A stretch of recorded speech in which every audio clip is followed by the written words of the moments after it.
Et Romain, la précision me disait un des Camerounais de l'Olympique de Marseille, évidemment. On n'oublie pas Clinton Ng et Riton. Bédimo. Soit complet, il y a aussi Brice Enlat. Et Brice un Enlat, contrat professionnel et qui joue à 22 ans avec la réserve. Merci Romain. Voilà. Donc restons sur le Camerounais qui joue dans le milieu de terrain de l'Olympique de Marseille, André Franck Zambo Anguissa. Max, je suis obligé de te donner la parole en premier.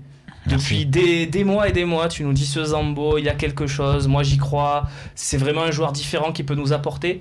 Là il te donne quand même raison. Mais là où moi je l'ai vraiment apprécié hier, c'est qu'en fait il a apporté sa puissance, et ça on le savait tous. Et le problème c'était ses relances.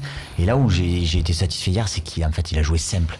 Voilà, à mon avis, Rudi Garcia, il a dû lui dire quand tu as le ballon, tu donnes à Gustavo, tu cherches pas trop à comprendre. Si la passe est difficile, tu donnes à Gustavo, tu donnes derrière, tu t'appuies sur les autres. Ne cherche pas des passes compliquées, sauf si tu es certain. 2-3 fois, il a fait des passes à Payet devant lui, effectivement, qui étaient bonnes. Et puis après, il prend confiance, c'est normal. À un moment donné, on tape sur des joueurs de l'Olympique de Marseille, mais c'est des jeunes joueurs. On les met dans l'onde titulaire, pas forcément à leur poste à chaque fois, et on leur tape dessus. Donc, Jacques, Zambo Anguissa, qu'est-ce que tu en penses dans sa globalité de ce joueur qui a des détracteurs, mais qui a aussi des gens comme Maxence qui le défendent depuis plusieurs mois, plusieurs années même. Mais moi je vais le défendre aussi avec Maxence, parce que j'ai eu la chance de le connaître au Cameroun, et je connais aussi son agent qui m'en avait parlé depuis très très très longtemps. Le problème de Zambo, c'est un garçon qui est très timide, très réservé, et à Marseille c'est compliqué effectivement de réussir. Tu le vois aller jusqu'où? Il a un potentiel pour devenir encore plus fort que ce qu'il est, ou il a atteint ses limites? Oui, je pense qu'il est capable de faire encore mieux que ce qu'il a fait par son physique, parce que c'est un gentil garçon, c'est un bosseur, et il peut faire de grandes choses. Je vais aller dans la provoque un peu, mais souvenez-vous, Franck Passy nous disait que c'était un joueur très technique. Est-ce que tu es d'accord? C'est un joueur très technique? Oui, tout à fait. Ah bon? Je suis pas surpris. Moi, je suis pas surpris. Mais tu peux nous détailler en quoi il est technique, Zambo Anguissa, parce qu'on a l'impression quand même que c'est brouillon, que c'est... Même si c'est un joueur technique. C'est un joueur technique, c'est un joueur qui n'avait pas confiance en lui, il n'était pas attendu à cet endroit-là. Maintenant, il va vraiment me faire du bien à l'Olympique de Marseille, sincèrement. Très bien, on embrasse Franck, évidemment. Franck Passy, pas Zambo. Vas-y Flo. Franck aussi. Je pense qu'il y avait quand même effectivement un fossé entre ce qu'il pouvait faire à l'entraînement et ce qu'il pouvait faire en match. Et moi, j'ai eu pas mal de retours de joueurs au début, quand il est arrivé, qui disaient mais il est impressionnant à l'entraînement, par justement sa capacité à parfois être assez à l'aise techniquement, et c'est une palette qu'on n'avait pas vue ça nous en match. On vient de le voir un petit peu. On l'a vu un petit peu, on l'avait vu à Groningen pour sa première. Voilà, pour sa première.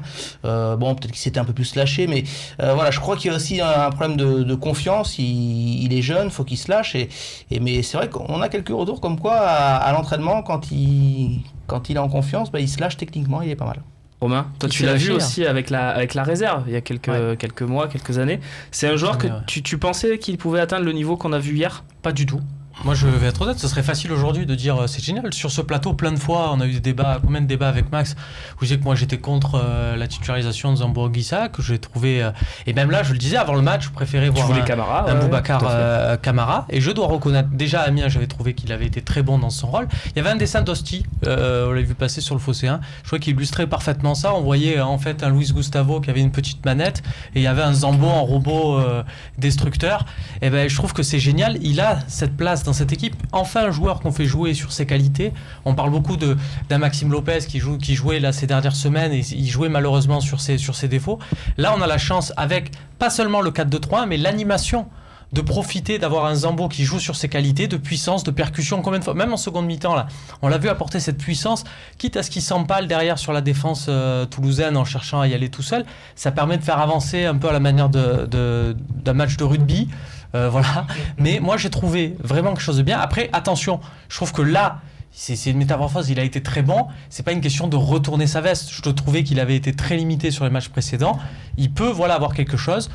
Bravo aux messieurs d'avoir vu en lui ce potentiel, j'espère que ça va se confirmer. En tout cas, clairement, vu sa prestation d'hier, je ne veux plus le voir sortir de l'équipe.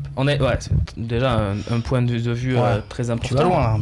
Tu vas loin. Il va loin. Après, la vérité, il n'a pas définitivement écarté Lopez comme le dit Gaëtan. Non, mais là, on fait la photo d'un match. On fait la photo d'un match où il a été à l'aise. De la même manière, quand on disait qu'il était nul, c'était la photo d'un match. On disait pas Enfin non, là, c'était pas la photo d'un match, c'était la photo de plusieurs opportunités qu'il avait eues et qu'il n'avait pas encore saisies. Ce que je veux dire, c'est qu'il y a des gens, par exemple sur ton média, qui des fois disent tel joueur ne sera jamais international sinon je mange un rat, par exemple.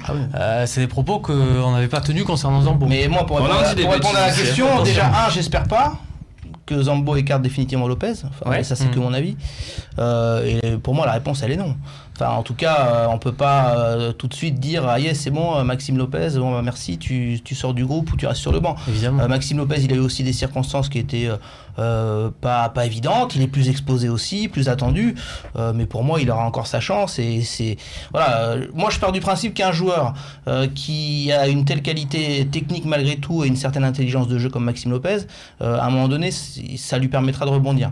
Peut-être plus que certains joueurs qui n'ont pas cette intelligence de jeu. Donc moi, je continue de croire en Maxime Lopez. Maxence, pour revenir sur Zambo Anguissa, avant de conclure cette partie, pour toi, ça y est, il est devenu un titulaire intouchable de ce 11 de Rudy Garcia ou même dans ce 4-2-3-1, il est encore mis en danger par certains joueurs, Sanson, Camara. Vraiment pas forcément pour moi. Pourtant, encore une fois, tu sais que je l'aime, mais pour moi, les indéboulonnables aujourd'hui, c'est des Rami, c'est des Gustavo, c'est pas forcément Zambo, parce que Zambo, il peut passer à travers 1 ou 2 matchs, et derrière, comme le dit Romain, on va lui taper dessus et on va se dire, est-ce qu'il vaut pas mieux faire jouer peut-être Sanson, qui serait un peu plus technique, ou est-ce qu'il faut pas relancer Boubacar Camara? Tu l'as connu, Sanson, à Montpellier. Il peut jouer ce poste aux côtés de Gustavo là, à la récup. Tout à fait. Je pense qu'il en est capable, il a les qualités physiques, techniques pour jouer sur ce schéma de jeu et pas sur le côté comme on le met.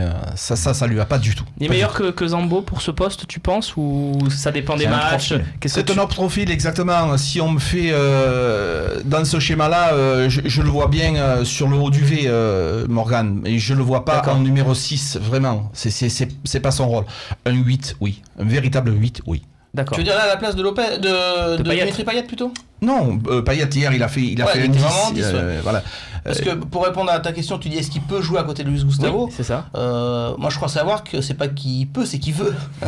Il aimerait. Quand il se dit ce système de jeu, j'aimerais être aux côtés de Luis Gustavo. Parce que comme on le disait, Luis Gustavo, il a été décrit quand il a été recruté. En tout cas, Zubizarreta disait quand il a su que c'était fait avec Luis Gustavo, il a dit on a notre stabilisateur d'équipe. Et en fait on le voit parce que quelque part il stabilise, il tranquillise des joueurs qui sont à ses côtés. Un Zambo, moi je suis sûr que tu mets un Camara comme ça a été le cas contre Konya Sport. Tu mettras pourquoi pas un Maxime Lopez sur un match où il y a peut-être besoin d'un petit peu moins d'impact physique. Tu mettras un Morgan Sanson. Je suis sûr qu'ils vont tous bénéficier du côté patron de Luis Gustavo. Et Sanson, il a envie de jouer à ce poste-là. Tu sais quoi, on va parler tout de suite de Morgan Sanson. C'est la partie suivante. Comment réintégrer Sanson et Germain